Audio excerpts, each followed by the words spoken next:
There is a way to live that is beyond happiness, that is beyond the grasping mind, selecting, choosing, deciding yes or no, right or wrong, good or bad. This way of complete peace, of complete surrender into the reality of life.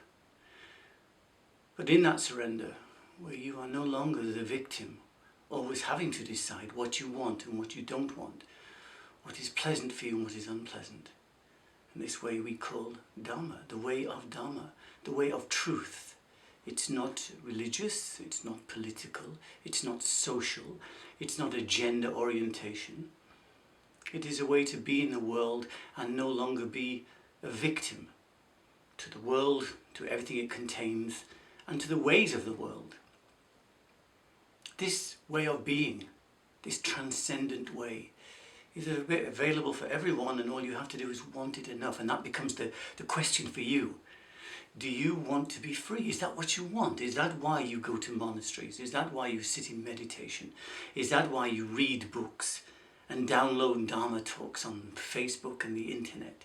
Is that why? Is that why you do it? Or is that itself just another distraction to take you out of the unhappiness or the uncertainty you feel in life? The question that we need to ask ourselves, if we consider ourselves to be disciples on this Dhamma path, the question we need to ask is, do I want to be free from the cause of my suffering, from the cause of my unhappiness? Do I want to be free from the cause of it, not just the experience of it? Our life is spent in trying to avoid the experience of our unhappiness. But the Dhamma heart says we have to go past that place. What's really causing these experiences that we dislike so much? So that's the question. Do I want to be free from the cause of my unhappiness? Now if you answer, no, it's okay. I live my life like everyone else. I watch television, I go on my holidays, I find a man or a woman to be with, I have my family. I think that's fine. If you are aware of that choice that you make, I think that's really fine. And be as happy as you can be. Celebrate your life and share the best part of you. But you have to understand that, at least from the spiritual perspective, you're always going to be victim to this mind and everything that it presents to you. Your desires and your aversions and your choices. And you won't really be aware of that.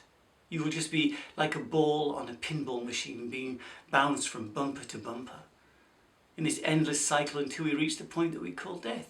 But if that's your choice, then good for you. Do I want to be free? Do I want to be free from the cause of my unhappiness? And if you answer, no, everything's okay, good for you. Be as happy as you can be. But if you ask yourself, do I want to be free? Free from what? Free from the cause of my unhappiness? And your answer is, maybe. It's not enough. It's not going to be enough. And that's really what we meet mostly on the spiritual path. People who want to become disciples or students when things go well, when there are no difficulties, when they can sit in meditation and feel good, when they don't really have to meet the essence of themselves, the cause of their unhappiness, which of course is ourselves. We do it. No one can do it to us. No one can make you happy. And no one can take that happiness away either. No one can break your heart. Only you can do that. No one can make you fall in love with someone or like something. The world that we experience is the one that we create for ourselves, moment after moment after moment. This is such a deep and profound spiritual realization, although of course anyone can make that quotation. It's not a secret, it's everywhere. The world that we experience is the one that we create for ourselves moment after moment. And unless you're prepared to really face that world with this open heart, this loving, compassionate relationship to yourself, then maybe it's not going to be enough. You're going to find yourself always meeting the same kinds of situations. And when the Dharma path becomes difficult or boring or just hard for you, you will find something else to do. You'll find another practice to engage in because it's new and exciting. So if you ask the question, do I want to be free from my suffering? And your answer is, maybe. Sometimes when things go well, I feel like this. Nothing will change for you. And again, like your first answer, you'll find yourself just spinning round and round and round. But if you ask yourself, do I want to be free? Do I really want to be free from the cause of my unhappiness in life? And your answer is a resounding and sincere, yes, I do. Yes, that's what I want. I no longer want to be a victim to this mind and all the things that it presents. If that's your answer, then this transcendent way of life becomes available for you. Awakening becomes available. And you will find that life itself is the vehicle for this awakening, that you don't have to become a monk. You certainly don't have to join some religious or spiritual organization. You don't have to change your name so you have a Japanese name or a Pali name or a Tibetan name. You don't have to engage in alien culture and fantasies. You have to take yourself to this quiet place, to sit on your cushion, to surrender into the reality of this being that we call self. Not to judge it, but to be loving towards it, to recognize that everything that arises passes away and is not you. To bring this continual but gentle, loving questioning into every aspect of your life, into all your relationships, to work, family, holidays, to this quiet time sitting on your cushion. If your sincere answer is yes, yes, I want to be free from the cause of the unhappiness that I experience in my life, you can do it. You have to want it enough, which is to say, you have to want it more than you want to watch television, or you want to be engaged in some social adventure.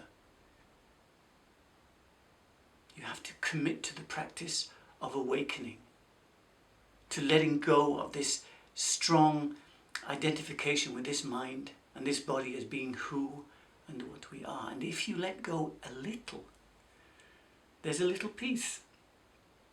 And we start there. We start with that place. We start by letting go a little. This gentle, beautiful, loving, opening practice that we call vipassana or Dhamma, pure Dhamma. Not politicized and not a religion. But what the Buddha actually spoke about, awakening. And if you let go a little, there's a little peace. If you let go a lot, there's a lot of peace. And once you've let go a little, you will let go a lot because the results are worth having. This smile on your face, this smile in your heart, this way to be in life where you're no longer afraid.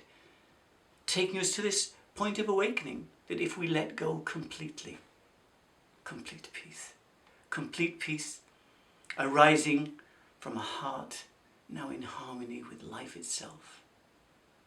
This is something worth pursuing. You have to know for yourself. But in the end, the world that we experience is the one that we create for ourselves, moment after moment after moment. And so I offer this short Dhamma talk this morning for your consideration and your reflection. And may you all be well and happy.